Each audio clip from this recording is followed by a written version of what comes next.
Hi అండి, welcome back to my channel. This is Africa పిల్ల. ఈ రోజు అయితే రైస్లో కానీ చపాతీలకు కానీ చాలా బాగా రుచిగా ఉండే రెసిపీ అయితే నేను చూపించబోతున్నానండి. ముందుగా ఒక ప్యాన్ తీసేసుకుని దాంట్లో ఆయిల్ అయితే యాడ్ చేసేసుకోవాలి. ఆయిల్ హీట్ ఎక్కిన తర్వాత మనం ముందుగానే కట్ చేసి పెట్టుకున్న ఆనియన్స్ అవన్నీ యాడ్ చేసుకోవాలండి. ఆనియన్స్ అయితే యాడ్ చేస్తున్నాను. ఇప్పుడు ఈ ఆనియన్స్ గోల్డెన్ కలర్ వచ్చిన తర్వాత half teaspoon ginger garlic paste అయితే యాడ్ చేసుకోవాలండి. జింజర్ గార్లిక్ పేస్ట్ కొంచెం ఫ్రై అయ్యేలోపు ఒక మసాలా అయితే రెడీ చేసేసుకుందాము. కొంచెం ఎండు కొబ్బరి, కొంచెం ధనియాలు, కొంచెం చెక్క, కొంచెం లవంగాలు వేసి మిక్సీ. ఇప్పుడు ఆ మసాలాని జింజర్ గార్లిక్ పేస్ట్ పచ్చివాసన పోయిన తర్వాత ఆ మసాలాని యాడ్ చేసుకొని ఒక 2-3 మినిట్స్ బాగా ఫ్రై అవ్వాలండి. ఈ మసాలా కూడా పచ్చివాసన పోవాలన్నమాట. పచ్చివాసన పోయడానికి 3 మినిట్స్ అయితే పడుతుంది. తొందరగా కుక్ అవ్వడానికి హాఫ్ టీ స్పూన్ సాల్ట్ అయితే యాడ్ చేసుకోవాలండి. సాల్ట్ యాడ్ చేసిన తర్వాత ఒకసారి బాగా కలిపేసుకోవాలి. మసాలా అయితే బాగా వేగిపోయిందండి. ఇప్పుడు టమాటా ముక్కల్ని వేసేసుకుందాము. ఈ టమాటా ముక్కలు కూడా కొంచెం బాగా సాఫ్ట్ అవ్వాలండి, మెత్తగా రావాలన్నమాట. ఇలా రావడానికి 2 మినిట్స్ అయితే పడుతుంది. ఇప్పుడు ఒకసారి బాగా కలిపేసుకుందామండి. ఒకసారి కలిపేసుకొని మూత పెట్టేసుకుందాము. ఇప్పుడు ఒకసారి చెక్ చేసి మనం ముందుగానే వాష్ చేసి పెట్టుకున్న రొయ్యలను అయితే ఇప్పుడు యాడ్ చేసేసుకుందామండి. రొయ్యలు వేసేసిన తర్వాత ఒకసారి బాగా కలిపేసుకోవాలి.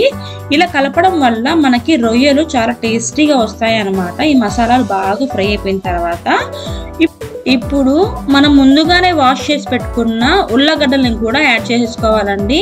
ఇలా వీడియోలో చూపిస్తున్న విధంగా అయితే ఉల్లగడ్డల్ని బాగా ఇలా వాష్ చేసుకొని పీల్ చేసేసుకొని కట్ చేసుకోవాలండి. ఇలా కట్ చేసుకున్న ముక్కల్ని యాడ్ చేసుకున్న తర్వాత 10 నిమిషాలు బాగా కుక్ అవ్వాలండి. 10 నిమిషాల తర్వాత ఒకసారి చెక్ చేద్దాము. చూసారు కదా, ఇలా మనం వాటర్ వేయకుండానే మనకి బాగా కుక్ అయిపోతుంది. వాటర్ వచ్చేసాయి చూడండి, రొయ్యల్లోకి ఉన్న వాటర్ మొత్తం వచ్చేస్తాయి అన్నమాట.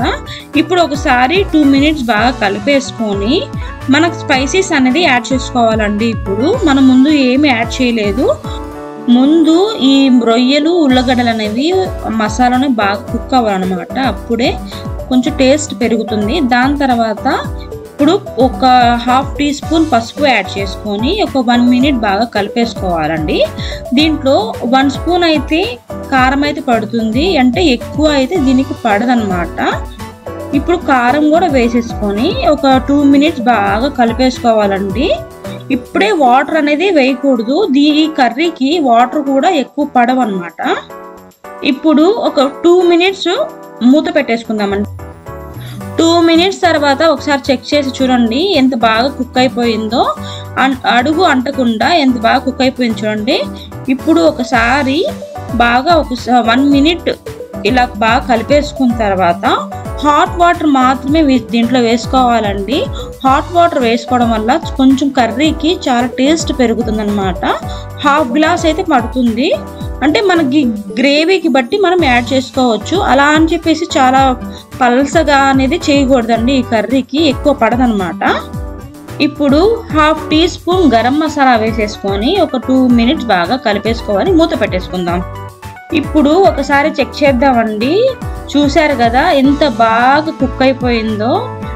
ఇప్పుడు నూనె మొత్తం పైకి తేలి వచ్చింది చూడండి. ఇప్పుడు అలా వస్తేనే మనకి కర్రీ పర్ఫెక్ట్గా కుక్ అయినట్టు.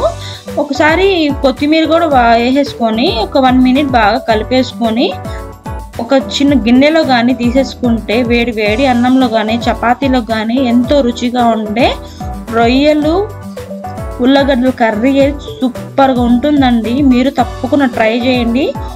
మీరు ట్రై చేసిన తర్వాత మీకు ఎలా వచ్చిందో తప్పకుండా కామెంట్ చేయడం మాత్రం మర్చిపోమాకండి.